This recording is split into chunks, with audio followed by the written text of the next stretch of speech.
Good evening, family. Welcome to another edition of Thorough Black Talk with your sister Keisha, your brother Tad, and your brother Ashe SJ.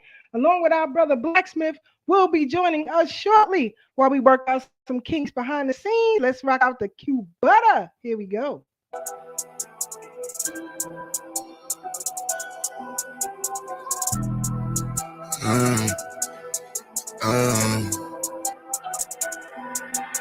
Caution, wait, please do not play with my mind, hey. I do not play with my life, wait. I keep protection for mine, you will not touch what is mine. I do not play with my shine, caution, wait, please do not play with my mind, hey. I do not play with my life, wait. I keep protection for mine. You will not touch this mind. I do not play with my shine. Caution, look at my face, pay me respect. Please do not play with my line. If you want taste, what you gon' get? Shit that gon' bury your mind. All that's at stake, where is my check? Need every nickel down. You play with my race, put you in check. Stop it, never to the climb. You mad that these niggas don't wake up and now all our visions to go. Where is the bag to get us so caught up? Yeah, that is the mission and goal. Staying on cold. Some of you doing too much. Straight up be looking like hoes. Never gonna grow. Ain't kinda doing clutch. Most of you doing the most. I did the show, doing it for entertainment. All you doing is for down. All you doing is to sit at the table with practice with words in your mouth. I don't play with enslavement. These are the days of the South. These days we play differently. This what back pound it's about. Wait. I said there's no time for no friends. Either you with us against us, don't switch it, cause one of us dying in the end. Hey. I'm keeping my eye on the lens. Watching the ops despising the picture cause they want to see the one hand. Hey, caution, wait. These do not play with my mind. Hey, I do not play with my life. Wait, I keep protection for mine. You will not touch what is mine. I do not play with my shine. Caution, wait. Please do not play with my mind. Hey, I do not play with my life. Wait. I keep protection for mine. You will not touch this mind.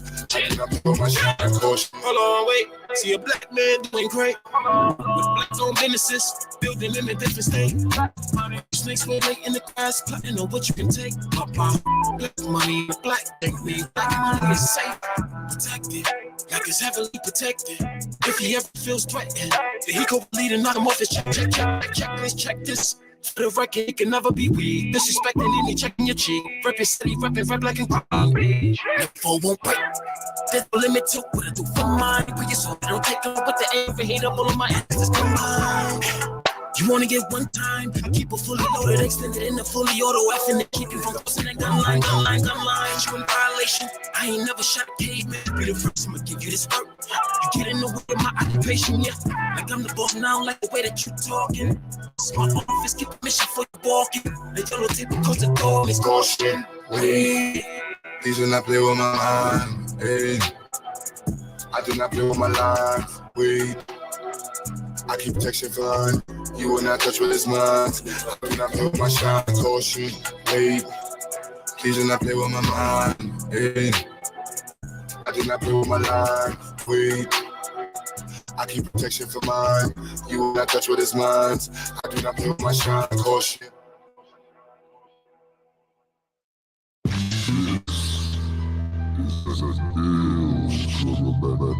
Keto on the beat. Gotta do something to let the world know that everybody rocking with this weird. Yo, ain't you want the internet niggas? Black power. Sure, bro. I know it's you, bro. Got these niggas talking, only focus on selling words. Arguing over God, burning sage, you dealing herb. I focus on the youth, building homes or putting work. I'm talking to you straight. Listen here, don't misinterpret. Don't mix me with these YouTube jiggaboos. So-called hidden soul. Do nothing but sit and spoon. The most lame and minuscule. Ideas in the interviews, most childish and cynical. Cartoon niggas sitting looking like a Pikachu. Funny looking ass. Go on now, pick and choose. Hebrew, no Bobby and Morris for some missing Drew. Avengers, not here, listen to.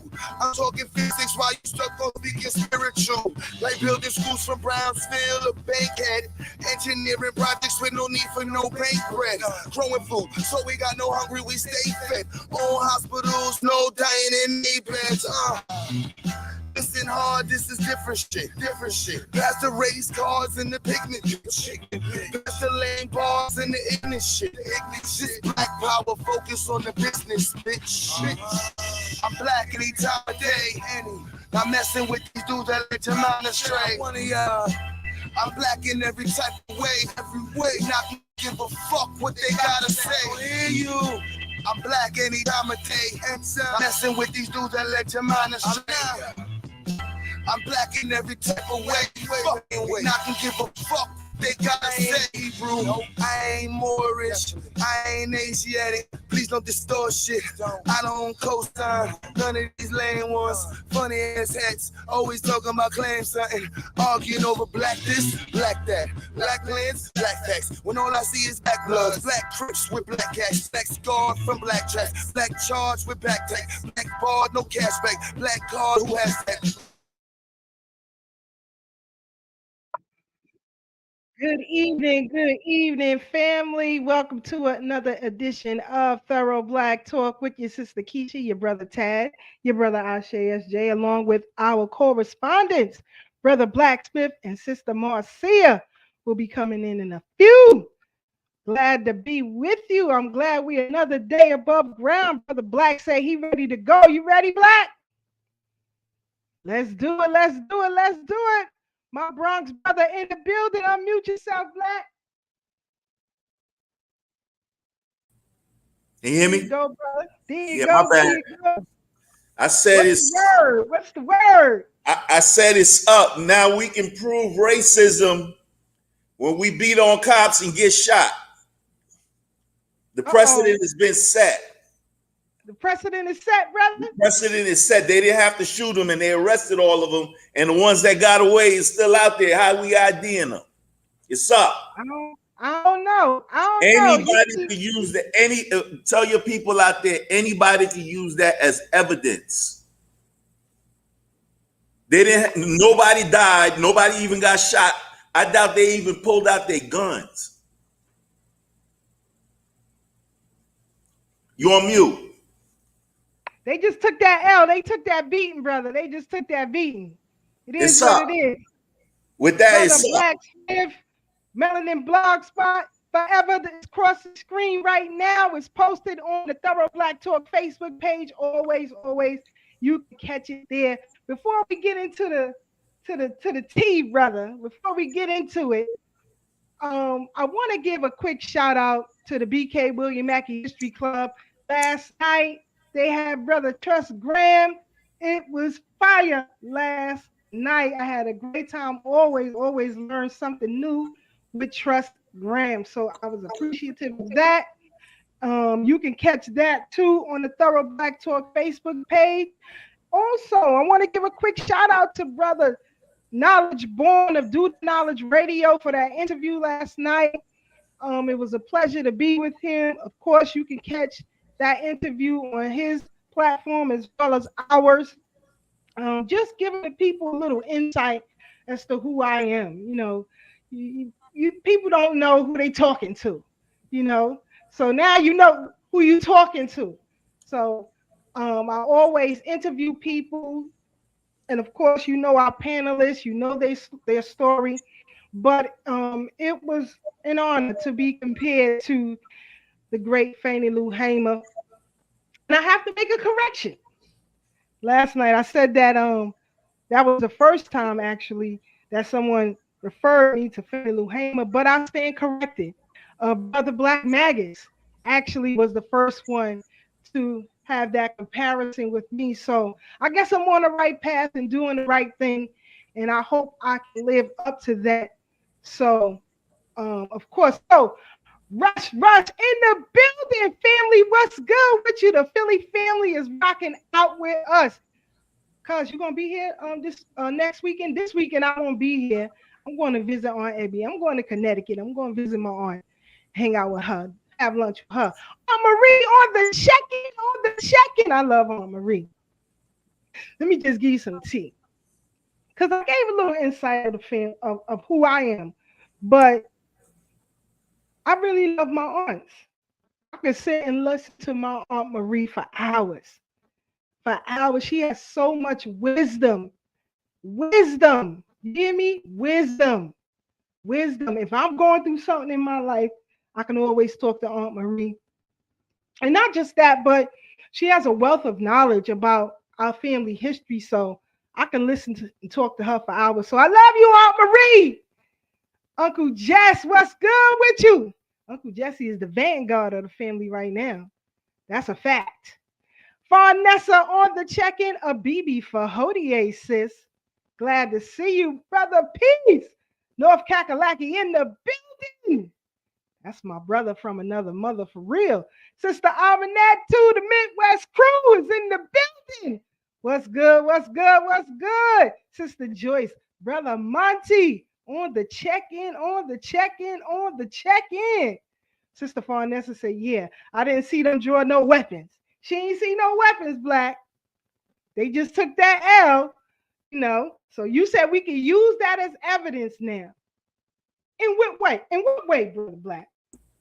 I'm saying we have video, we have witnesses, and we have victims. Those are all legal terms in what we're in the dynamic we're speaking in. Those are all legal terms. I was victimized by him,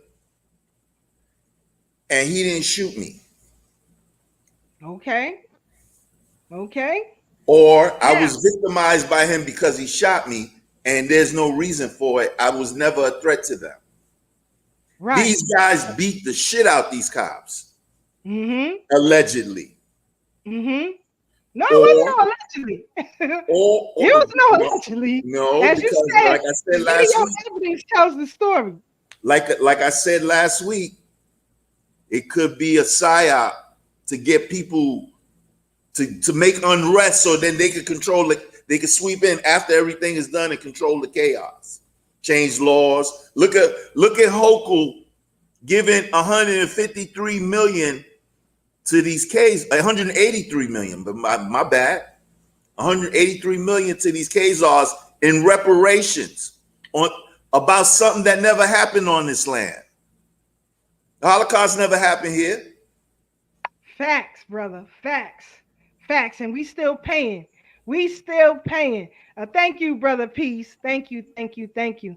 You know, as long as my big brothers and sisters are satisfied, the family is satisfied, I'm good. I'm good. I'm good. That's what's up. Definitely. Peace. So, also in the news now, going viral, Monique guest on Club Shay Shay. Guest on Club Shay Shay. But we already knew. And but I want to know your thoughts, Brother Black, on that interview. What are your thoughts? Like I've been telling you for the past maybe month or two. Because maybe we don't focus on the Bible as much. We don't realize that revelations, whether you believe in the Bible or not, I'm not saying it for that reason. I'm saying it because we can use that as one example on a metaphysical level. We living in all is being revealed. I said last week on this show, it's crazy how Bernie Mac been dead over 15 years and his name is still resonating to the point as a marker, if you will, as somebody who we need to examine that because that wasn't right. And I told you 2 weeks ago or on the show previously that what everybody's saying now was really the cover for how he died and how that went down. As well as mutually, I'm going back to Monique now to your original question, as well as her, because her and Bernie were tight. And, you know, we're talking about those things. So when when Bernie was talking too much, you know, these people are cloned. And this is what we're talking about, the cloning centers. You know, these people are cloned. Their phones are tapped. They're targeted individuals too. They can't spend their money on anything. And this is why we can't ask celebrities to help us, because they can't. Even Oprah built a school in South Africa. Jay-Z was funding some fund here. Akon doing this in Senegal, or at least he's from there, and blah, blah, blah. They can't and this is a hard thing to get people to understand. Celebrities cannot help us. They cannot help you. And I found that out the hard way because I know some celebrities, and they could have easily funded some stuff I was trying to do. And at the end of the day, it never worked out, but it is what it is. It was a lesson. So going back to Monique, we also have to commend her for always bigging up her king and talking about respecting and, loving yourself, not stepping out bonnets and, that nasty stuff or whatever the case may be. She riding for Steve, and her campaign is about her, but it's for him too, because they were riding on the same wavelength. Like, yo, this is wrong. We shouldn't be doing this. It ain't all about the money for everybody. You know what I'm saying? But, he found out too late. So here we are. Yeah. Sister Farnessa said, yeah, she loved that interview. Uh-huh. Yeah. Marie said, skills are being broken, Brother Black. Right on. Brother Peace, he says, it also shows a double standard here in America. If it was us, as it relates to the beating that those officers took, they would have been in body bags and no bail for us if arrested. Monique made me proud. Facts. Sister Farnessa said, those gatekeepers, that cat Monique named Bernie McDirt. Okay. She said, yeah. Facts.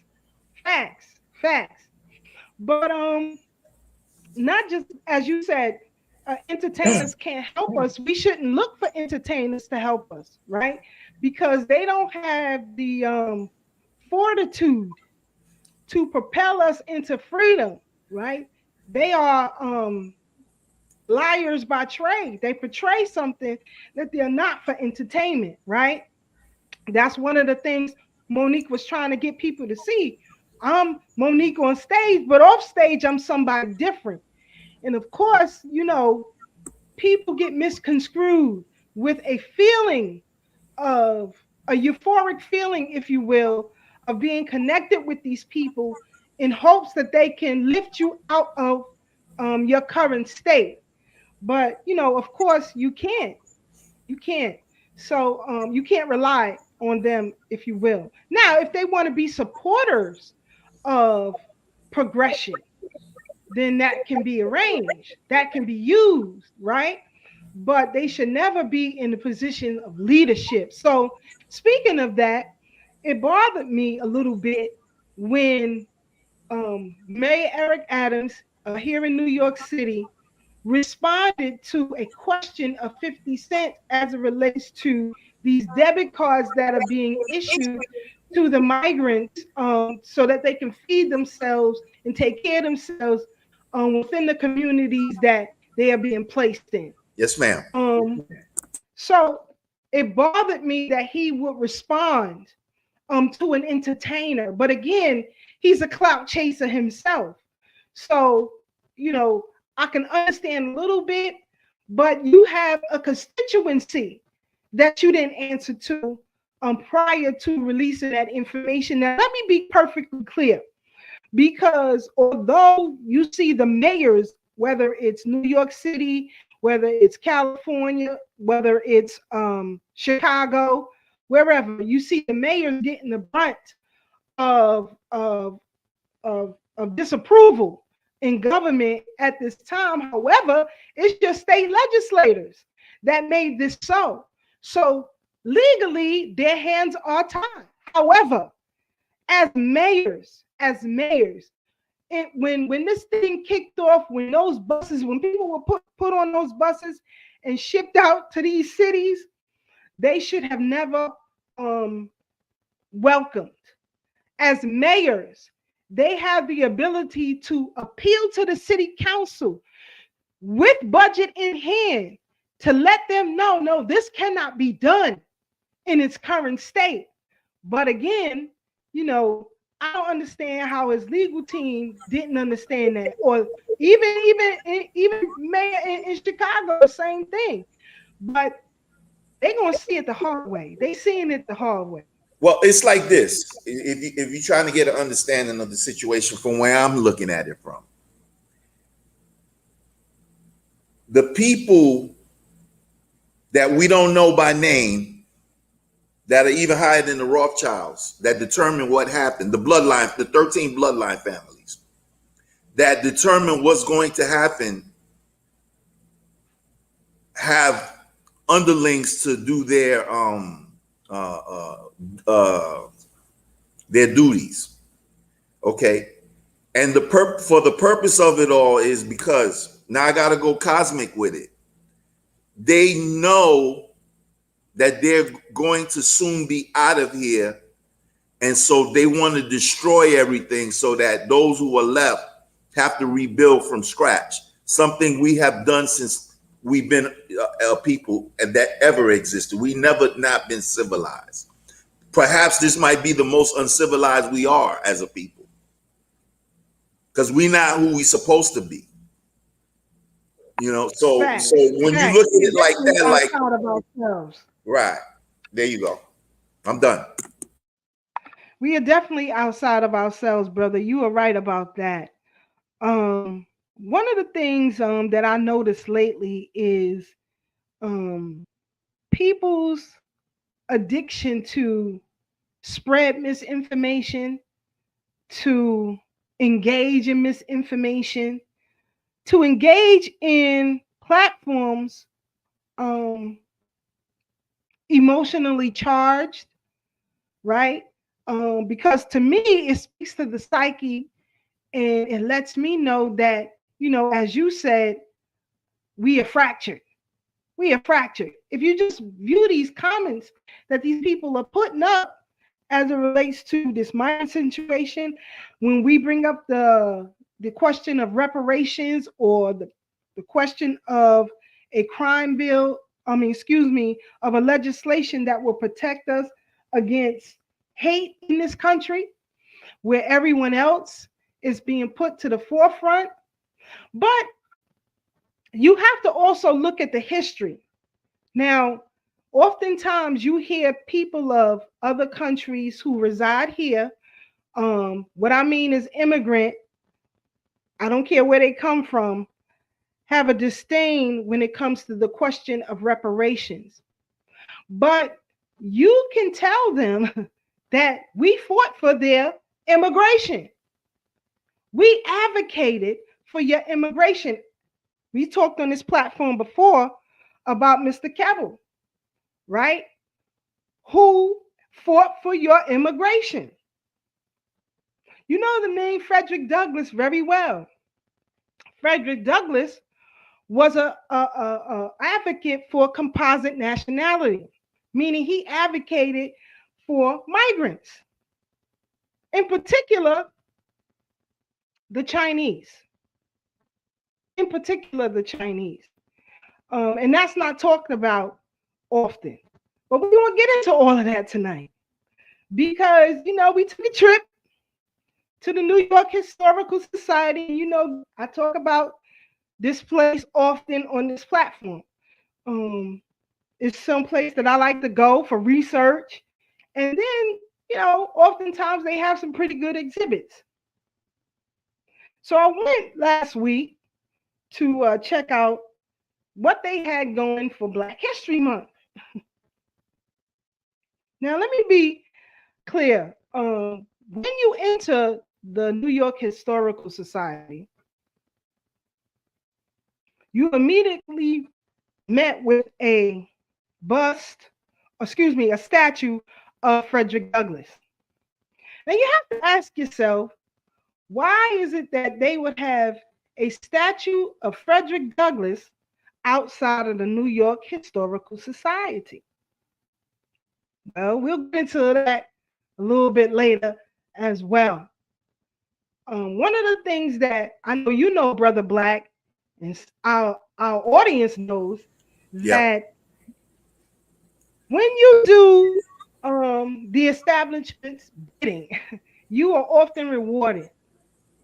And I want to keep this in context as it relates to Frederick Douglass, because you have to remember that here is a man, as a young boy, escapes to freedom from slavery. His mother being a slave woman, an enslaved woman, and he being the son of the master. So you have to keep that in the back of your mind. Now, at this particular time in the 1800s, one of the most requested speakers around the world was Frederick Douglass, not just this country, but around the world. Hey, Sister I Keisha, know, laugh, real get quick, it I out, just brother. want to ask you a question. Do you think back then he was considering himself the King Kong of consciousness? That's all. I knew my brother was coming with it. I knew he was gonna say it. That's why I said, go ahead, Black, get it out. That's Get it all. out. It was a question. That was it. I don't know. I don't know. But I'm just, well, allegedly it's the bloodline, right? Sister That's another Marcia reason why I asked. Sister Marcia cracking up in the back. She getting ready. She getting ready, y'all. Now, Come on in, Sister Marcia. I need somebody to argue with. she coming. She working it out. She coming. She said, Sister Vanessa said those same gatekeepers that Cat and Monique named did Bernie too. Yeah, we read that. But back to Frederick Douglass. In our advocacy for immigrants in this country. So I find it highly disrespectful that they would speak against reparations, that they would speak against us having a crime bill that is beneficial to us and would protect us in this country. I find it interesting that they feel it's okay to jump the line when you didn't fight for anything. So we're going to get into all of that tonight. Stop laughing, Russ. Stop laughing, Russ. But we're going to get into all of that tonight. So again, as you enter the New York Historical Society, there is a statue of Frederick Douglass. When you enter, let me see if I can make this work. This is on entry to the Black History exhibit. Okay. Now, what do you see here? This is on entry. And you open the door. Now, this is another bust of him outside. This is not the entry, right? As you come in the doorway, you make a right, and it begins the exhibit. And the first thing before Frederick Douglass, what is the sign you see here? Now, this is a Black History exhibit. What is the sign you see here? You see what I'm talking about? They might be talking about Papua New Guineans. Okay. Okay, Black. Now, let's read. In the wake of recent attacks and harassment targeting the Asian community, New York Historical Society has joined other organizations across the nation to support Yellow Whistle, a new initiative that offers free whistles as a symbol of self-protection and solidarity in the fight against discrimination and violence for all Americans. The color yellow has been weaponized as a mark of xenophobia against Asians throughout American history. And the yellow whistle aims to fight back against this stereotype. Now, you know the stereotype calling them yellow here in this country was big. Everybody called them yellow, right? The yellow man. So this is upon entry. Now, see the bust of Fred Douglass. Now, absolute equality.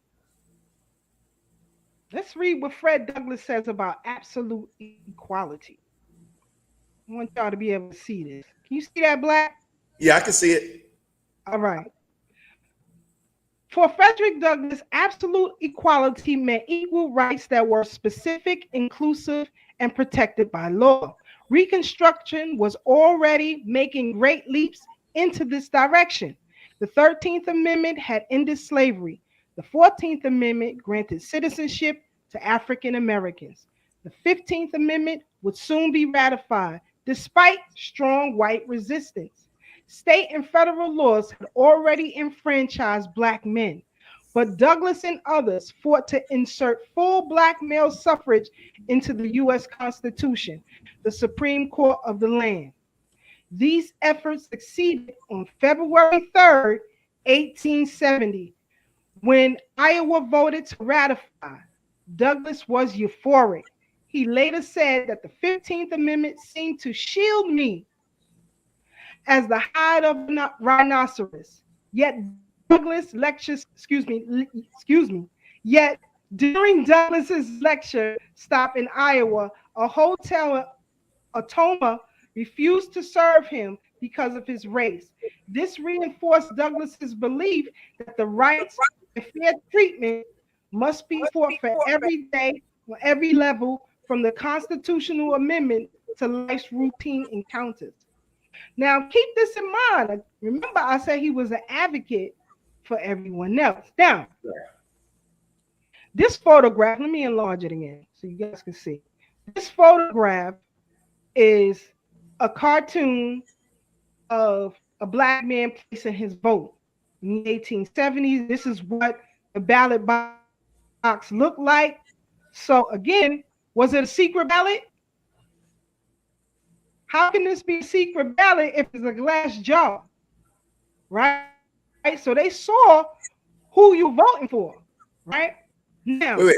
How many glass jars was it? It was one, or it was a whole bunch? Like, Johnson or Jackson, or it was just one bottle? Right. It was one bottle, excuse me. I guess there were many jars because you can't fill all votes in one jar. So I guess there were many jars, and then they took them out and they calculated the votes. Okay. Now, black men couldn't ride on trains, right? So you had to get permission if you were going to be riding on a train. So letters like this would accompany you on a train if you needed to travel across country, right? Now, I want to show you something. Now, when I say, hold on, let's see. Let me, I think I have a better picture of this. I believe so. Let me see. Maybe you can see it. Give me 1 second, yeah. No, I have a better picture. But you had to get permission to travel on trains. Now, you saw the clear ballot box or ballot jar, if you will. When I say that the Democratic Party should lead the charge for reparations for black people, is because you owe it to us. You have been a thorn in our side since your existence, and you still are. How do I know? History will always record itself. Okay? White defiance. 1867, candidates on this Ohio ticket bluntly stated no Negro equality. Resistance to black rights ran deep among white Americans.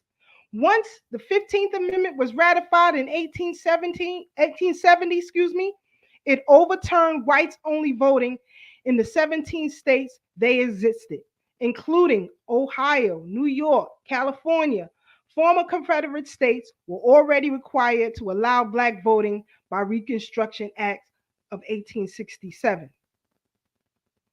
Look at the voting ticket, okay? Now here you have the list of the candidates who are running, right? Keisha, before you continue, let me ask you a quick question. What year did Taney say there was blacks had no rights that whites had to right? You right there with me, brother Black. You right there with me. Oh, I'm sorry, sister. Go ahead. Go ahead. You right there with me. No, brother, you right there with me. I was asking, but if you're gonna hit it now, I want you to hit it now. I want you to hit it. Okay. I don't remember the exact year, but of course, Chief Justice Roger Taney stated in the Dred Scott case that no Negro, this is his dictum, he said no Negro has any rights that a white man is bound to respect. He's following the law of the land. Now this ticket, what county? What party? What party did it say? Huh? Democrat. It was them who was fighting against you, and he's still fighting against you now. Yeah, but that was so long ago, and Biden even said if we don't vote for him, you ain't black. So what are you talking about? Get your son off the crack. That's what you could do. Get your son off the crack. Okay? Your son is getting high, left, right, and center. Get him off. Let me get Sister Marcia in here. Sister Marcia, good to see you. What's good, sis? How you feeling? Hey, Marcia, get your girl. She over here cutting up real bad now. No, I heard you. I heard you. You had me stop dead in my tracks. Now, first of all, let me greet the family. Peace, everyone. Happy Black Thursday on this Black-tastic Third Black Talk episode. On this historic month, as they call it. But we are Black 365, 24/7. So we remember that and we honor those that paved the way for us today. So continue on with your study. Sister Keisha, thank you so much for the time that you took to bring this back to us. And stop it's what we do. What'd you say to me? Stop cutting up. And apparently I heard dinosaur, so maybe he was the dinosaur of consciousness, not the king. I said King Kong. I ain't say dinosaur. I ain't say nothing about No. In Sister Keisha's reading, she read something of a dinosaur. So oh my bad. So if we're staying in the era, he probably referred to him as the dinosaur of consciousness. Thank you to Brother Peace, Brother Ray, and the History Hitman, 1857. Wow, same year then. That's crazy. Now check this out. Again, absolute equality. So what are they voting for? Is it for us or absolute equality? Composite nationality. Let's check this out. Can you see that black in Sister Marcia? Is that clear? Can y'all see that? It's clear enough. All right. Yeah, that's way better. Way better. All right. There are such things in the world as human rights. Among these is the right of migration, the right which belongs to no particular race, but belongs to all alike. It is the right you assert by staying here, and your fathers asserted by coming here. Douglas told his audience that Americans were a people of composite nationality. Then he addressed Chinese immigration. During these years, a growing, sometimes violent movement sought to close the borders to immigrants from China and deny equal rights to those already here. But Douglas publicly supported the Chinese. Douglas publicly supported the Chinese. Douglas publicly supported the Chinese. It was a courageous position given the widespread sentiment against them. Douglas said immigrants would be good for the nation and America would be good for them. He called for more than a friendly greeting. He argued the Chinese should be granted every freedom that Americans expect to become citizens, to vote, to run for office. An open policy toward new arrivals would strengthen the United States and create a more just democracy. Political cartoonist Thomas Nast himself, an immigrant, offered a similar view in his crowded Thanksgiving feast. Now, who advocated for their citizenship? I don't want to hear, no, you didn't. I don't want to hear it was other people. Not so. Not so. In fact, when it came to religious liberties, white women began to advocate for polygamy.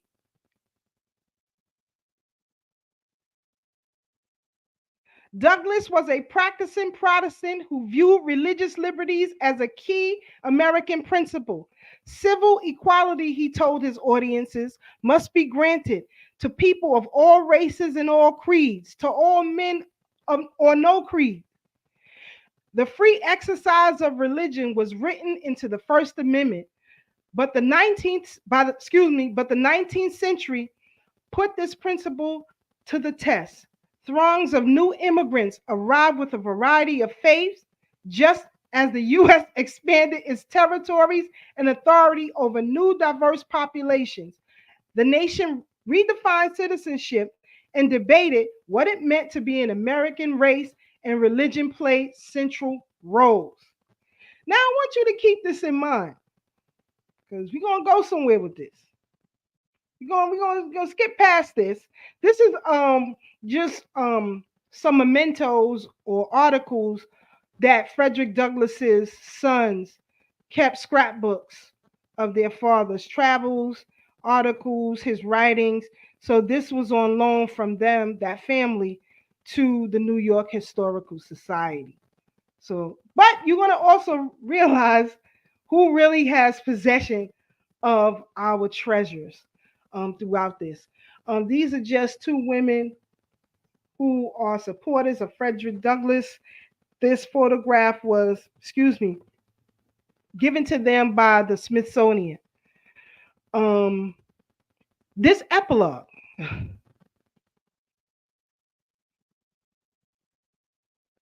I call to mind a nation based upon brotherhood and self-evident truths of liberty and equality.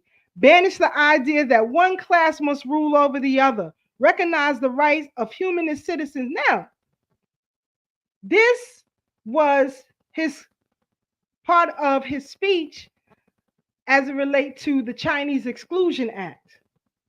So he was heavily invested in supporting the Chinese gaining full citizenship here in the United States. That was Fred Douglass.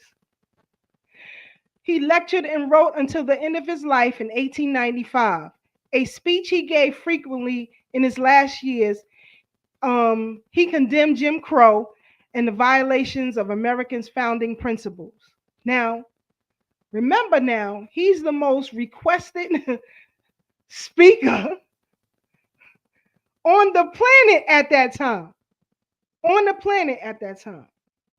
Now, Sister Marcia, your thoughts on Mr. Fred Douglass and his advocacy for immigrants and the Chinese, and do the Chinese and the immigrant owe us a favor as it relates to fighting for reparations? Your thoughts? Absolutely. We owe everyone who is here in America today owes debt to those who've been before us here in America. Yes, we may have all been prisoners of wars, but it all depends on where our boat dropped us off and where people fight. So people have continually fought to maintain some rights of civility here in these USAs.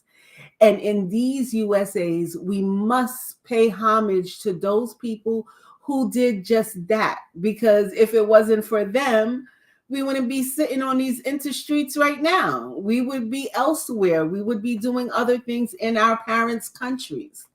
So yes, we owe debt to all citizens of America or all prisoners of war of America at a particular time that allow us to be here today. To Frederick Douglass's campaign for other folks, he lost the mission because his people still were fighting. He was still considered second class because, again, he needed the Haitian people, right? Because if we work in tandem, if we work together, we're going to be able to be successful. So during that convention that we talked about last week, it was the Haitian people who had given Douglass and Ida B. Wells and many other well-known Africans in America the opportunity to speak and to have a place to sit at a table. So through that partnership, it worked. So again, it shows that we must maintain partnership. It also shows that Douglas had no seat at the table, even though he was most requested. And most times being most requested doesn't mean that you are Facts, sis. by anyone. I could be most requested by everyone. And if I'm not respected by those who are quote unquote the powers that be, I am no one. Right? Because again, we have certain things that we talk about in our community that hinders our greatness. So to Douglas's looking at the other people, and I guess maybe he's trying to find a way to create the camaraderie as well, but he didn't need that yet. And they didn't need his assistance because they're not looking to help us now, and they weren't looking to help us then. You know, as many of well-known Asian people that have gone through African movements, they have never come back and said African movements made me who I am or how I think. What's the guy from Vietnam that was a Garveyite? Ho Chi Minh? Yes. He never talks about the Black movement. Did you ever hear any writings about Garvey told me to come back and take care of my people first? Is that a question you want me to answer? Yes, please. No, but let me say this to cover that whole gamut, this whole dynamic. Sister Keisha, are you there? Because I want you to hear this. I think we're losing her. But anyway, hopefully she can hear me or she'll chime back in. Maybe Tad, that's Tad. I don't know. There's another button coming up. Yeah, I'm here. I can hear you guys. I'm just working out the kinks. I don't know why they always messing with us. Yeah, well, I mean, we're about to hear some real facts over here. What I wanted to say to that whole dynamic is this. I quote him a lot on this show, so I'm sure you're somewhat familiar with the name of Remedy H. We lost her again, but I'm going to continue. Remedy H posits, and I've seen this in other places too, that from the darkest India from India, now I'm not talking about indigenous people here, that's really us. From the first days, from the darkest Indian people to the lightest white people you could find in Scandinavia and all of that, if they have eukaryotic melanin, they are Saxons. There's no other substitute. You're either black or you're not black. The way the crackers got it is you're either white or non-white, but it's actually the opposite way around. You're either black or not. So those eukaryotic cell people, melanin people, when they she's in and out. She's gonna come back. Keep going with the story. Don't worry about her. Just tell us what you're telling us. Teach. Oh, okay. Don't worry about the students going in and out of class. Be a teacher. Yes, ma'am. That's right, Marcia. Let them know. I'll bring an apple tomorrow, ma'am. It's gonna have a worm in it, though. No worms, please. It's gonna have cops getting beat up on the deuce. Get back to your lesson, please. But anyway, real talk. So what I'm saying is, amongst themselves, they have their own hierarchy system, and they default to it because, at the moment we're at this very moment as we speak, they're running stuff. So it's like people on your island. So that I don't catch no flack, I'm not going to say who. But the people on your island, I'm not black, I'm this. You know who I'm talking about. You heard it 1,000 times. I used to live right on the I'm not afraid to say the Dominicans. Yeah, I don't know why you were afraid to say. I ain't afraid to say it. But yeah, I'm just saying. Island. So when that cosmic flash hit and it flip over, everybody gonna be like, I'm not white, I'm Dominican. I will regardless of your complexion. I will always be black. Well, I'm not talking about you then. I'm talking about them people on your island that say that all day and night, darker than both of us, or as dark as us. You better always be black. Man, what's my name? We got a problem. We got a What? problem if not. Brother, continue on with the lesson. I'm done. That was it. So, oftentimes, we say Nat Turner is a prophet. But sometimes, Marcia, our folks like to have good white sources. So I give them good white sources. So he goes to the New York Historical Society. Yes, ma'am. Now, they have an exhibit of renowned prophets, right? Let me see if I can drag this down. So again, smack dab in the middle is Nat Turner, right down here. Now I want to show you something. So y'all can't say they talking that black stuff, right? A premier prophet among many, Nat Turner. Okay, most famous. He said, I heard a loud noise in the heavens. The Spirit appeared to me and said, the serpent was loosened. The time was fast approaching when the first should be the last, and the last should be the first. Nat Turner, 1800-1831, was an enslaved mystic and Baptist preacher, believed that God had called on him to lead his people to freedom. He organized an important rebellion of enslaved, look at it, Virginians, in August 1831. So for those of you who like good white sources, there you go. Okay? White folks say he a prophet. All right? So, Joanna Lee, if you don't know about her, you should. If a man may preach because the Savior died for him, why not the woman? Is he not a whole Savior instead of instead of a half of one? Advocating for women to preach. Now, Diego Romero, he's a artist, a sculpturist. He makes a lot of pottery, if you will. But he was commissioned to make something about the Pueblo revolt. I call it rebellion. Okay? They call it revolt. I say it's a rebellion. My inspiration, he says, for this commissioned work is the topic of the Pueblo revolt, based on well-documented Puebloan oral and written history. The Pueblo revolt of 1680 was led by Pobe, a spiritual leader of the Tewa people from the village of Puebla in Spain, of Oke Awinga, 25 miles north of modern-day Santa Fe.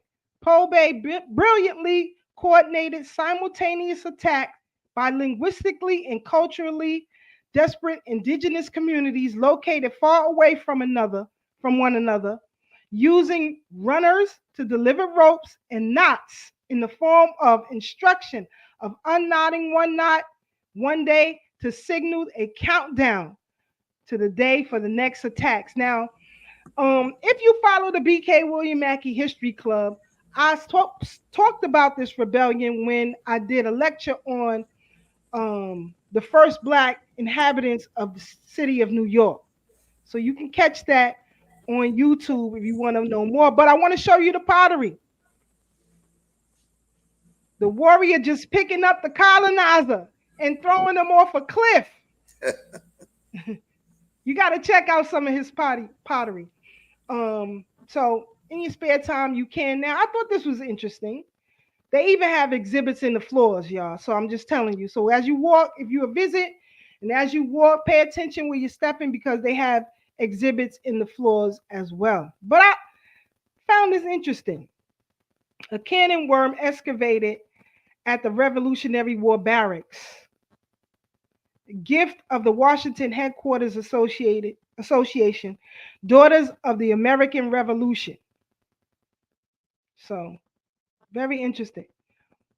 Moving on. This is an interactive virtual panel in the elevator. If you don't want to take the steps, you can take the elevator, and they have these virtual panels. You can touch them, and different things will come up, if you will.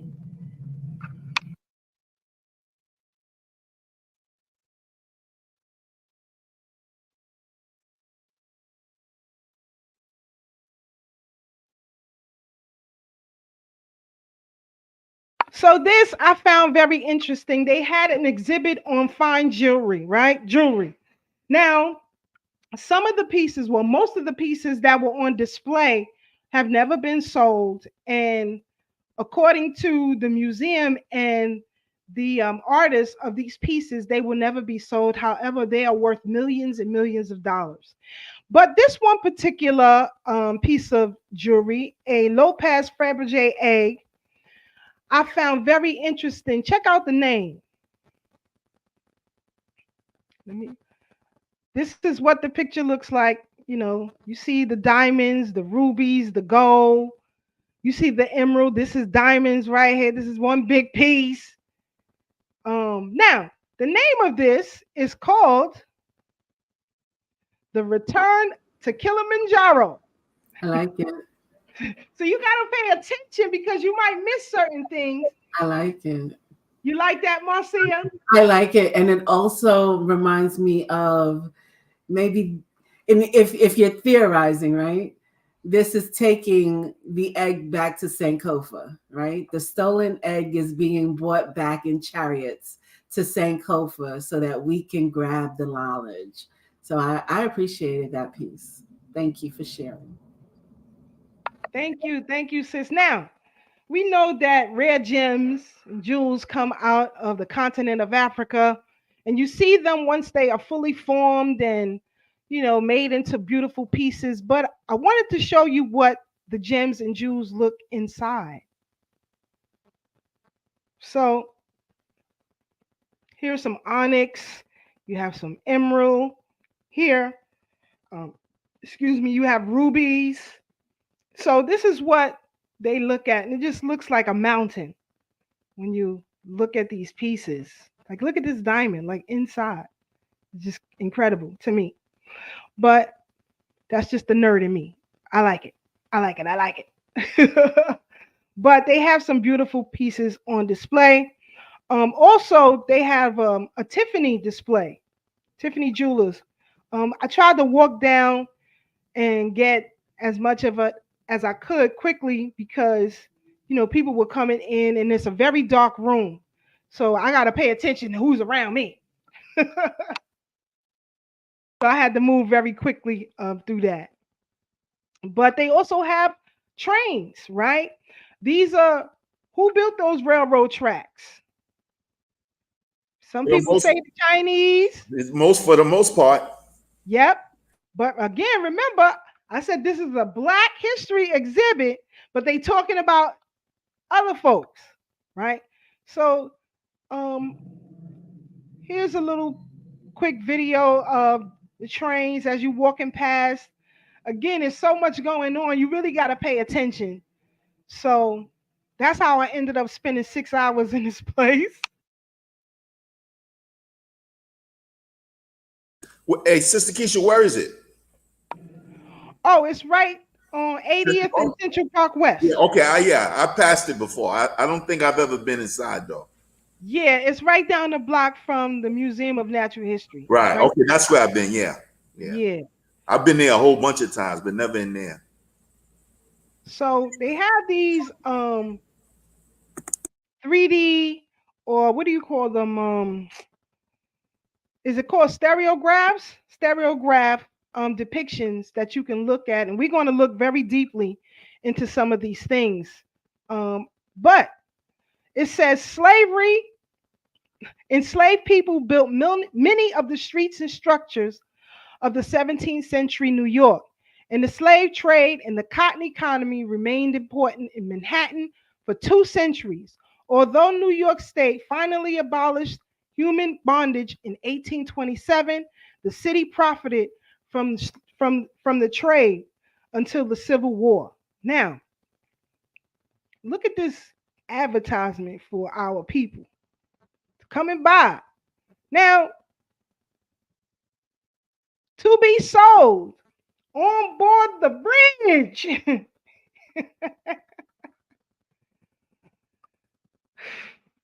Anton Elliot, Paul Miller, Malta from Africa, and Van Zant's Wharf, a pareel, of young, healthy new Negroes men, women, boys, and girls from 10 to 22 years old at a low price. Now, who sponsored this little advertisement? Can you see that at the bottom? Who sponsored this? Bloomberg. Wow. Okay. Wow. And he got his money, he got his billions by being a speculator, basically.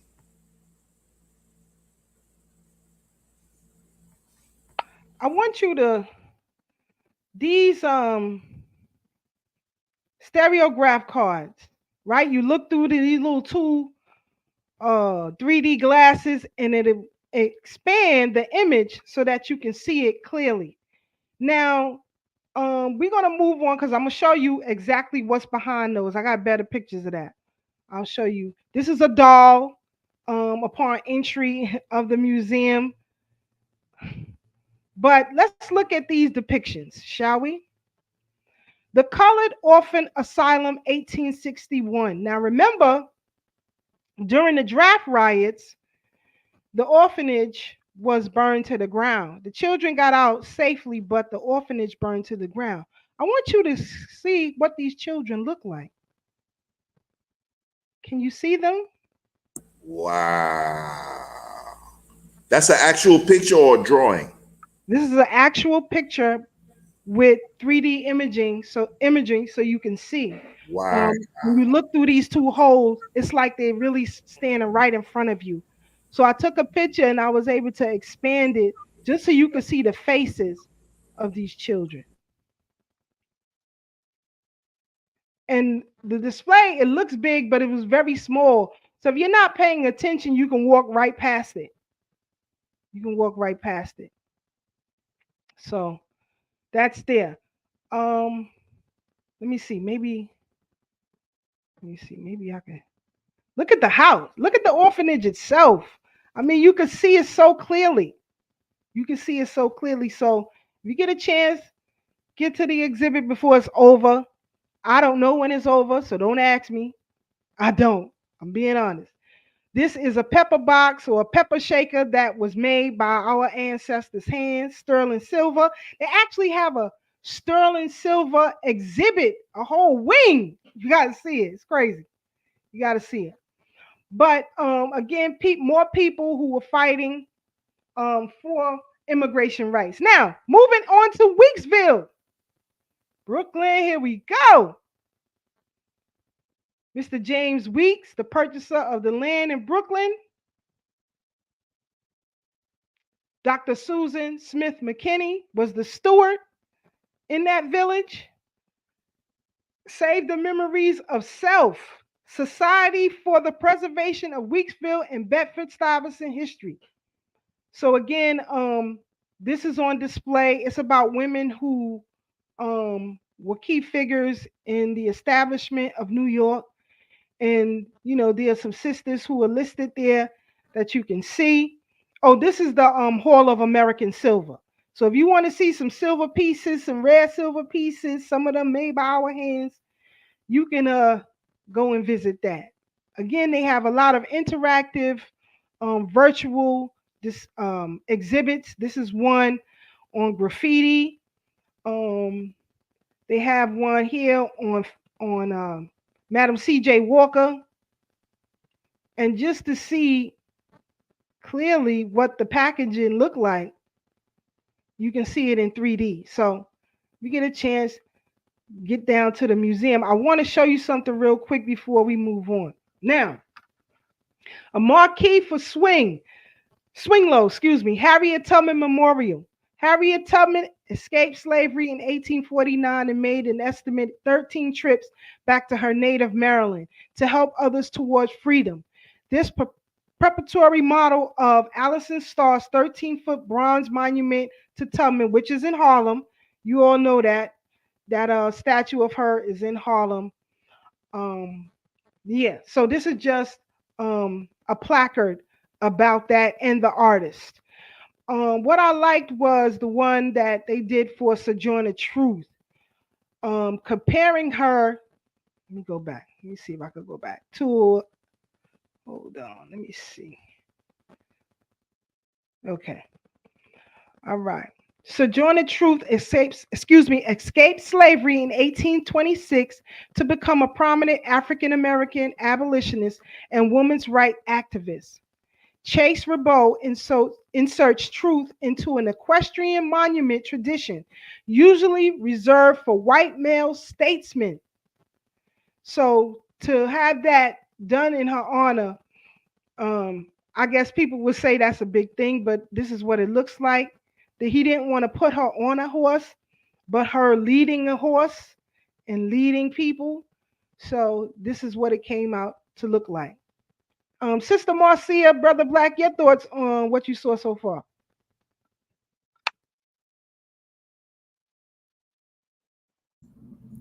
I, for one, need to go and see this exhibit. I love museums.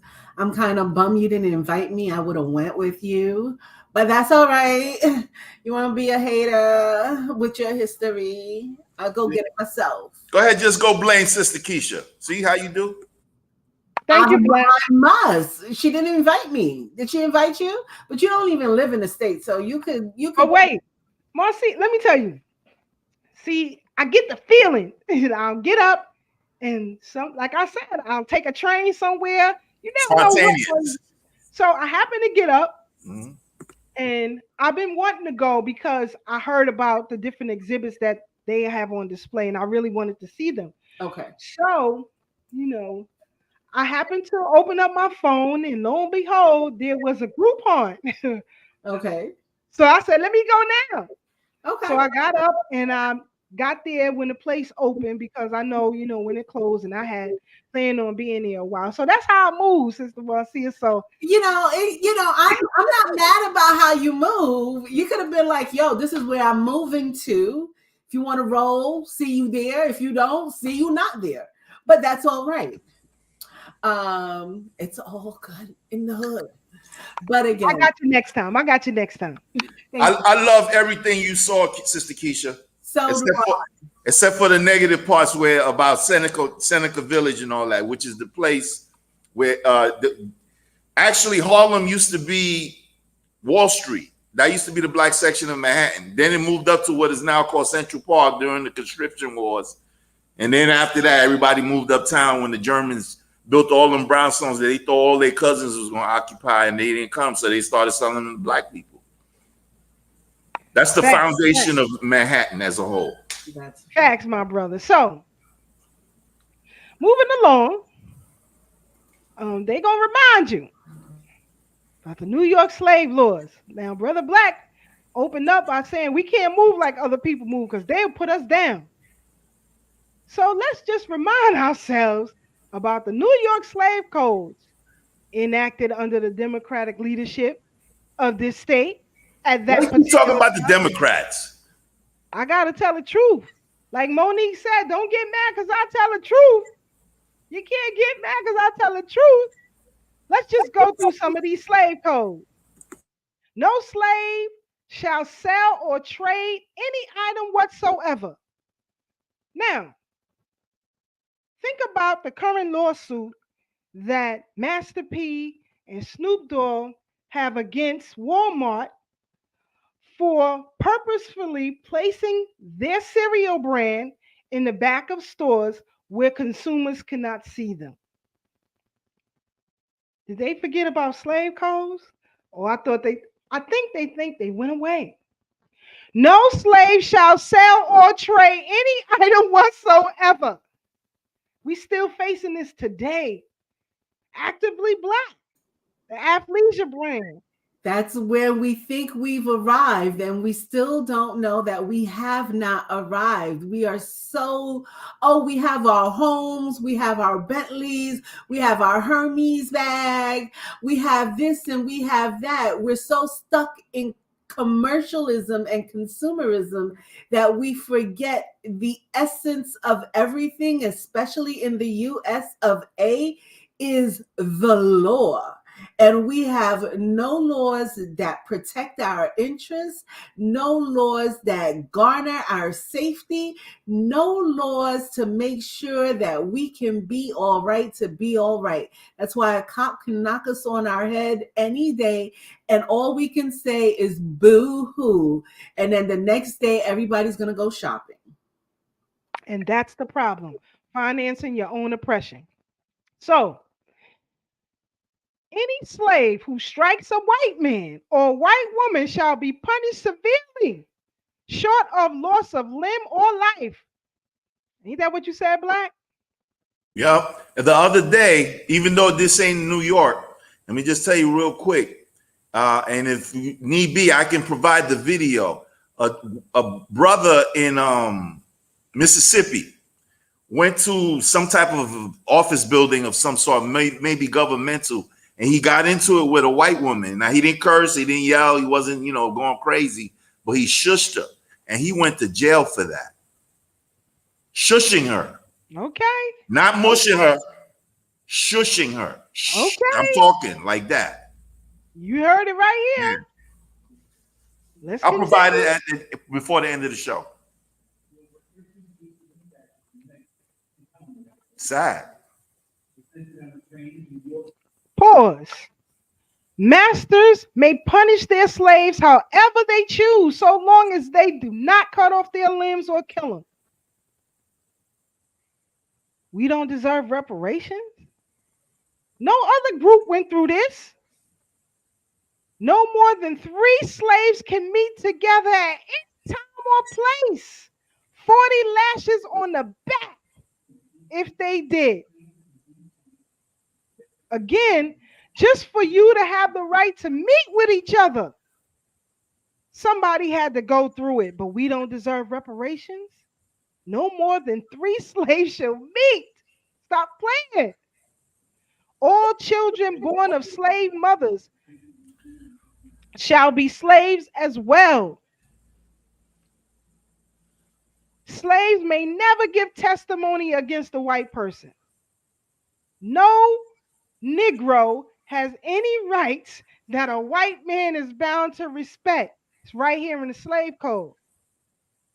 Slaves may never give testimony against that's no rights that a white man is bound to respect. You ain't got none. Pretty much.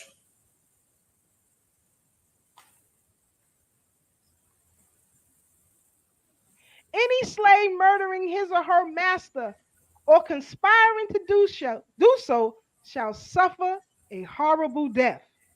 So you wonder why when they accost you, some shoot first, following the slave code. Any slave convicted of conspiring with others to revolt against the whites shall suffer a horrible death. So it is what it is.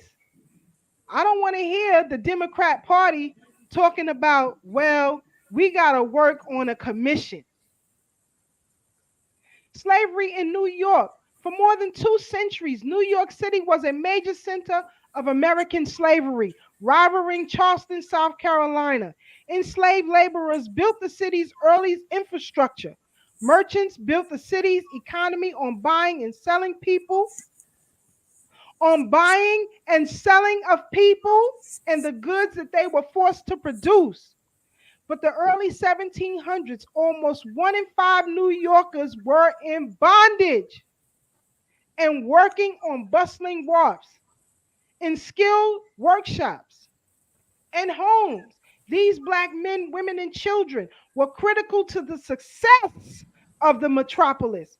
Yet an atmosphere of paranoia pervaded everyday life. Colonists lived in constant fear of revolt, as they should. In 1741, a group of 152 enslaved Black people and 20 whites were accused of setting a series of fires and plotting the murder of the city's elite residents. Despite no verifiable witnesses and confessions extracted via torture, the ensuing trials resulted in the deportation and public execution of more than a half of the suspects. It is unclear whether any organized revolt, in fact, ever existed. Again, if you go to the BK William Mackey History Club, I did a whole history on the first black inhabitants of the city of New York. So again, Sister Marcia, Brother Black, are we still living under the slave codes? Yes, we are. We are still 3/5 of a man. So the Constitution would trump any New York slave code law and still give you 3/5 justice. In other words, just over half justice, which is no justice at all, because justice is supposed to be justice, and that's that. There's no substitute for the word. Facts, my brother. Facts. So, again, we show pictures of these furnishings that were created by our ancestors' hands. Now, check this out. Check this out. Boy, they can remind you of some stuff. Now, here's a table, the pepper box, and, jug and pitcher. Now, look above. What you see here?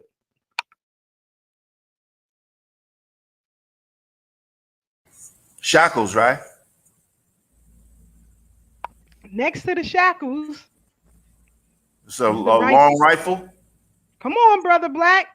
Wow. Damn. Come on. What's that, a 60,000 gauge? Damn. What the hell are you shooting in the city with that? I don't know. You trying to shoot a building down. I don't know, but, it is what it is. So it bothers me. Look at the craftsmanship. This is a gate taken off an elite's fence. We put our stamp and everything. This is our symbols. These are our symbols. These are our symbols.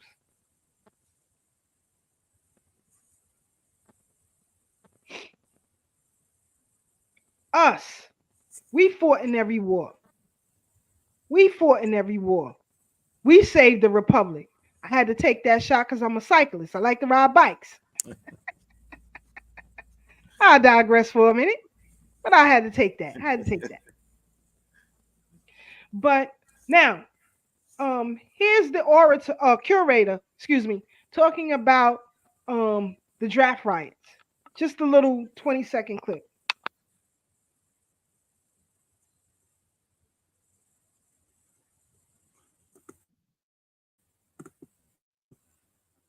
No audio, Sister Keish. You can't hear it? No, not okay. I hear a little rumbling now. All right. It's probably too low. But anyway, he was just explaining about the draft riots. Now, this is the wheel that they put the white men's names in to pick who would fight in the draft. Mostly Irish, of course. So that's what the wheel looked like. Wow. But they said that that was one of the most brutal assaults on black people that this country has ever seen, the draft riots of 1863. And this is an interactive display where you can, press buttons and see more, hear more, about the draft riots. Sister Marcia? Interesting that they had a wheel for the riots to pull names, yet they had a glass jar for elections. Just thought that was kind of interesting, how that was a steel barrel wheel versus a glass jar for election. So just pay attention at the tricknomics. Yeah. Well, let me say this in regard to that, because this is not a well-known event in history, because it's really American history. It's not black or white American history. A lot of people don't know that when a lot of the Irish came over, a lot of them defaulted to living in Seneca Village. And some of them were like, nah, we with y'all, we not trying to be over there. We together, and some of them were like middle of the road. Some of them were like, shit, I'm trading them niggas in as soon as I can. I'm trying to move up. I want to move down uptown. Well, in that case, downtown at the time. So what I'm saying is that there was 3 elements to that, and that this is probably why they came down hard, because they was telling them white people in there too, if you're gonna die with them, then you're gonna die on your own sword, because we letting y'all know we coming in and we trying to take y'all out, and some of y'all gonna be some of y'all. And that's how the New York Police Department was established as a result of that direct war. That was a war. It's funny you mentioned that, Black, because, and that did happen, because Weeksville Village, you know, for the viewers, Weeksville Village was a safe haven for those who ran that area, Lower Manhattan, right, to get away from what was happening during those riots. And you're right, some of the Irish did come, but there was some rumblings. So we'll talk about that. But in 1863, lottery sparked 3 days of rioting across New York City, the deadliest civil disturbance in our nation's history. With enthusiasm, waning for fighting the Civil War, President Abraham Lincoln had introduced the first ever conscription act in July 1863. Officials at 12 offices across New York cranked lottery wheels, tumbling names of men between the ages of 20 and 45. Having your name picked meant you were sent to fight and perhaps dying. But a loophole let the rich men buy their way out. Leaving New York's mostly Irish working class to shoulder the burden. Their resentment boiled over, fueled by long-standing tensions and job competition between the Irish and free blacks. So it's funny you mentioned that. Let me see. Take this off. Let me go to some of these comments. The History Hitman said the Democrats in 2013 literally hid the Freedom Party line on the ballot. Let me read that again from the History Hitman. The former mayoral candidate under the Freedom Party in 2013. The Democrats in 2013 literally hid the Freedom Party line on the ballot. Absolute facts. Absolute facts. Did you sue the Board of Elections? Brother, no, but we'll talk about some stuff offline. Brother Ray says, let's do a group tour. I knew Sister Marcia was going to say so. Brother Ray, I'm going to call you tomorrow. We're going to work something out. We're going to definitely. Let's go this weekend. No, I can't because I'll be in Connecticut this weekend. Oh, so, okay. Brother Ray, you know how to hit me up. Let's go this weekend.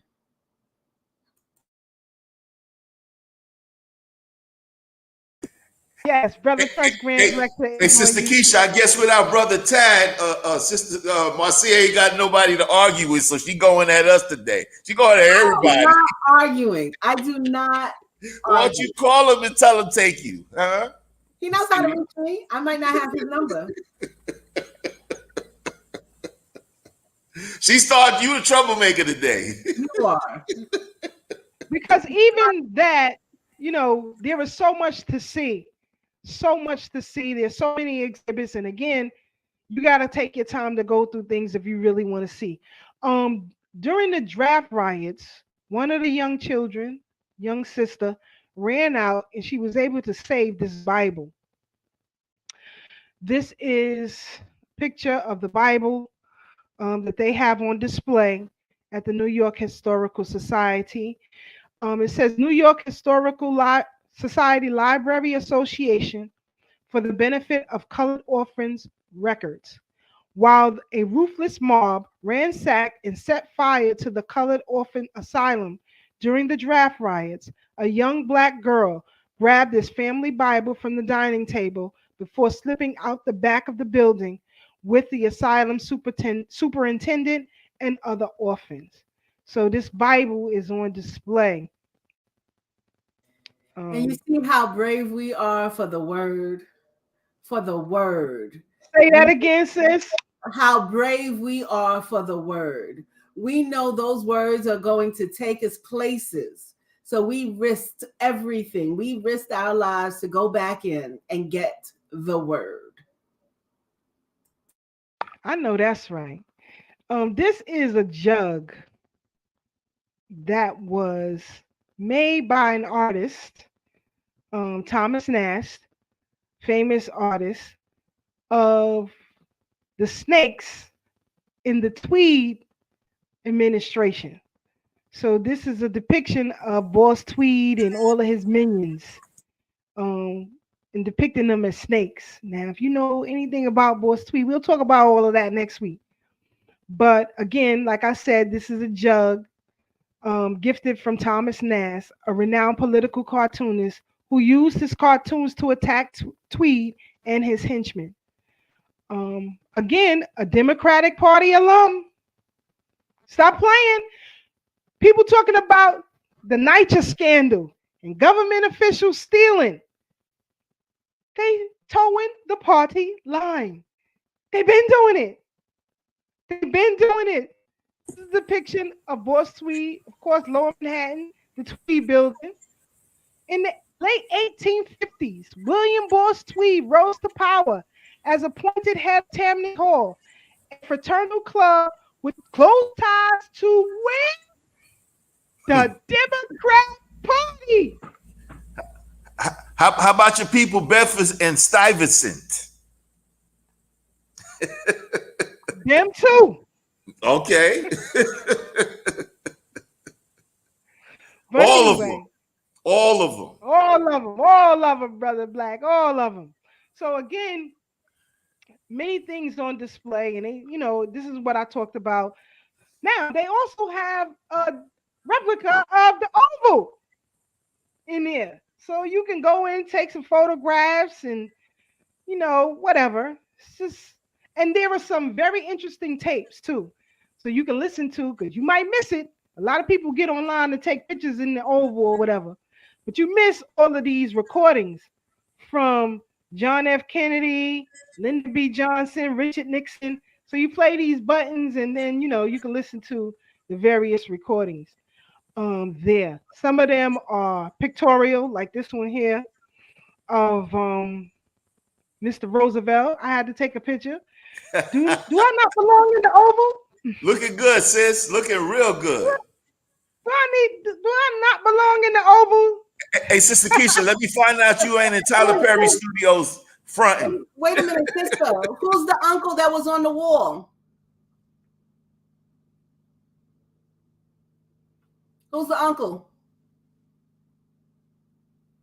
I'm glad you mentioned that. Now, I know who he is. This is the homework assignment. You got to find out who this man is. And his picture is still hanging on the White House wall, the Oval Office wall to this day. Can I take a guess? Go ahead. Crispus Attucks. That's your homework assignment, Black. Okay, so I was wrong. Okay. I'll hold that. Brother Baby, I got homework. We going to the museum this weekend? Before you go, get your tickets off Groupon so that you can pay a cheaper price, just a couple of bucks off, but I save every dime I can get. I don't know about nobody else. So slavery, America's prosperity relies on the forced labor of enslaved Africans. No other people had to go through this. No other people. So again, as you pass the next exhibit, they have the Hall of Presidents. And you can check it out if you want to. I think it's very interesting exhibit. Next week, we're going to discuss the offices of appointments of presidents and what they do, because I know for certain, no shade, but I know for certain, most people don't know what offices do, why they appointed, what are their jobs. We We're going to deal with all of this because we have serious elections coming up, not just the presidential election. Well, that's not an election, that's a selection. But you have local offices that are up for grabs. So we're going to go through all of that next week so you guys can have a clear understanding of what offices are available to the public, which are appointed, which aren't, which are carried over more than one term. So again, oh, that's me in front of the Weeksville exhibit. This is the Tiffany lamp exhibit. I like these kind of things, but I digress. Let me move on. Again, you do too? You do too? So in one of my work lives, I used to work at Tiffany's and I was upstairs and that's where I was archiving lamp pieces and stuff like that. So I enjoy those The things. glass, Yes. the see-through staircase. Yes. So They also have a replica of that as well. So I think you would like that exhibit a lot, Marcia.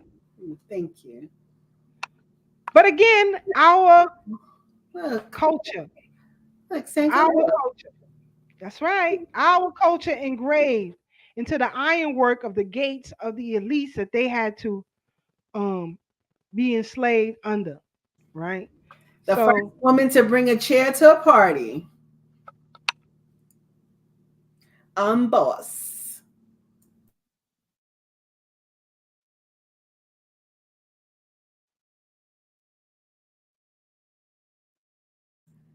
Go back to salt and pepper. Salt and pepper's here, and we in. so again, Sister Marcia going in.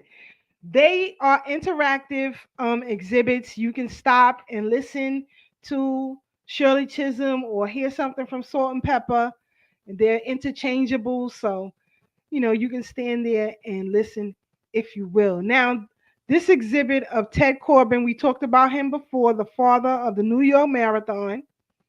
On this platform, they have a great exhibit about Ted Corbin. These are his shoes, his track uniform. But what I liked most about this exhibit was the financing, the black financing that came out of his work. Mr.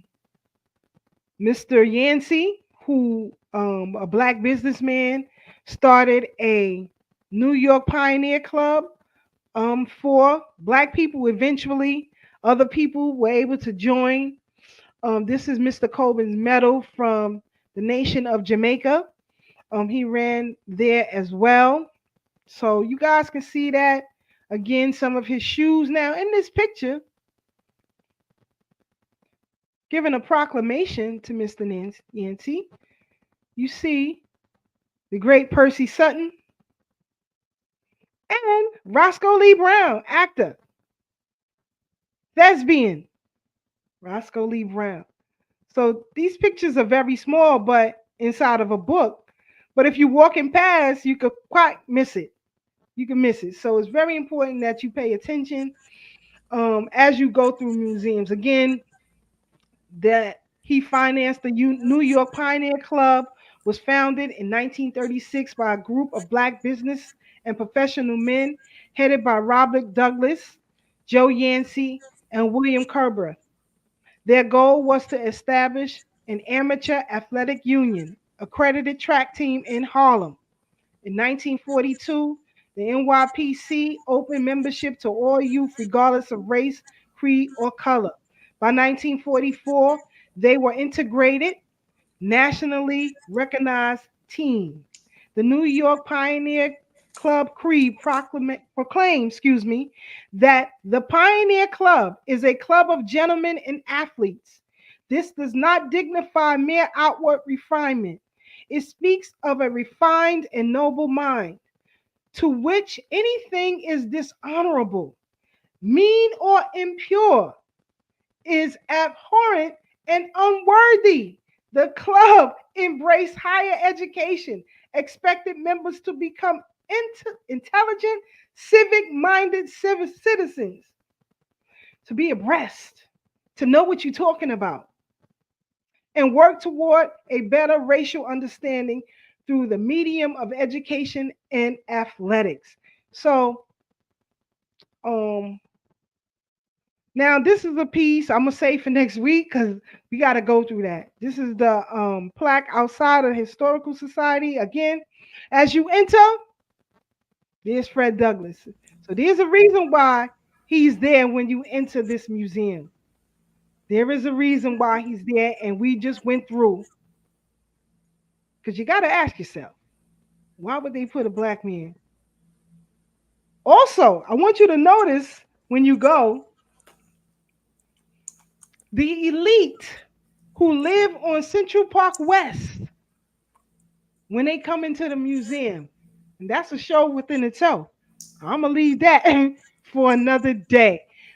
Sister Marcia, Brother Black, your thoughts on what we shown tonight? So far, I want to go back a little bit, and pardon me for doing so. But when I said earlier that celebrities can't help us, it actually was the other way around before maybe the 70s. If you don't know the story of Sam Cooke, people like Otis Redding, you know, if you under 40, you probably don't know these names, or you know them from your mother and your grandmother and all that. But a lot of these people were actually financing King, Malcolm X, who you know, whoever they believed in at that time, back in them days, who were doing the real work. And then the system came in that we now see being exposed by Cat Williams and Jaguar Wright and Orlando Brown and all those people, Kanye West, whoever you want to take a pick. You know, we now seeing that being revealed. So it's not that a lot of these artists, the artists that speak out are the ones that really want to see us free. Even if they did the rituals, not knowing that it would lead to their, you know, somebody in their family, because you have to do a sacrifice when you make a big deal with these illuminous companies and so on and so forth. So, you know, and in going full circle, this was a great history to show people out there who don't think slavery existed in the North. Because it was, because up north, you know, there's long winters. It's not cost worthy to enslave people like you would in the South, where you can, there's a much lower growing season and things you can still do outside, because in the winter it's going to be nice most of the time, not all the time, but you know, it's not going to get definitely cold most of the time in the South like it does in the North routinely. So great show, Keisha. I love what, you know, the presentation, and I'm going to let Sister Marcia handle it from here. Sister Marcia, your thoughts and comments. What did you think about the presentation? And give our people some great words of wisdom to carry them through for the remainder of this week. Well, again, this is why study is important. And study is so crucial to our understanding to where we are right now in our present gift. So we must always take opportunities to go and partake in personal studies or absorb studies that Sister Keisha has brought to us, because without that, we can't chart our way to our future. Like Brother Black was saying earlier, celebrities and their ability to assist in the struggle. 100 years ago, celebrity life was not what it is today. So their attachment to the struggle was real. Today, their attachment is so unreal because they're living in their penthouse and in their mansion, and they can't see the hungry person. They can't see that anything is happening to someone else because you have an opportunity to have a house, a car, a this, or that, and that. And it's just so much more because it's so subliminal. And if we don't believe it's subliminal, just look at Jay-Z begging at the Grammys. For all of you who watch the Grammys, that man stood on stage with his daughter and begged for recognition. That is not someone that has arrived. And to do that in front of your daughter is very, very condescending to her and her future and her legacy. And because I stand before here with the person that won more Grammys than anyone. Brother, then why are you begging? If you already arrived somewhere, stand tall on your position. What you did right there was disgusting. I do not want my daughter's father ever cow downing in front of the masses for a position. You claim your position. You have many opportunities to gain position. You keep selling your position outright. Don't cry in the public because we do not care. We are hungry for other reasons. I want my children's school to be better. I don't care about you and your wife and the Grammys. That means nothing to me. And it made me really sick to the stomach that everyone the next day started talking. So again, if we don't understand the codes, like Sister Keisha was telling us, why Snoop Dogg and the other guy is talking about my cereal is in better position. Brothers, your cereal shouldn't have been in Walmart anyway. You should have put your cereals in places where it mattered. You should make positions for yourself instead of trying to cut out the back door. Because Malcolm X told us, what, we can't find a way through the front door, we'll cut out a back door and say, boss, we's a here's, boss. Boss don't want you in their kitchen. Make your own goddamn kitchen. It's about time we start really investing in our kitchen because we are fine cooks. But for some reason, we don't believe in ourselves enough. So let's get back to cooking our great meals because we got magic. We claim our magic. Let's put our magic to work. Sister Keisha, thank you again for dedicating your time and bringing back the knowledge. Definitely. I'm always happy to share because our story has to be told and it has to be complete. As Brother Trust Graham said last night, you got to tell it all. You got to tell a whole story. So when you say we advocated for you to be, that's factual. That's factual. The evidence shows it. So there is no denying. I'm glad you all came to tune in and rock out with us for another great Thursday. We appreciate each and every one of you. Brother Tad will be back in full effect next week. Remember, as you go about your day, go ahead, Black. Ashe too. Ashe is working. It's impossible, but let us remember that our history is American history. Our history is world history. Never let anybody carve out a section of a calendar for you to study who you are. These museums are open every day. What the majority of museums are open every day. Some certain days, but get into it. Get into it. Get the literature to help you understand what it is that you're seeing, so that you can articulate well your position on reparations or anything else. Some people say, Sister Keisha, how are you able to articulate all of that? Study. That's it. So again, we thank you all for tuning in with us. We'll see you Black again next Thursday. Tonight we go out with United Front. My favorite jam from United Front. The hate that hate produced. And I mean every word from this song. Good night, y'all. We're out. Peace.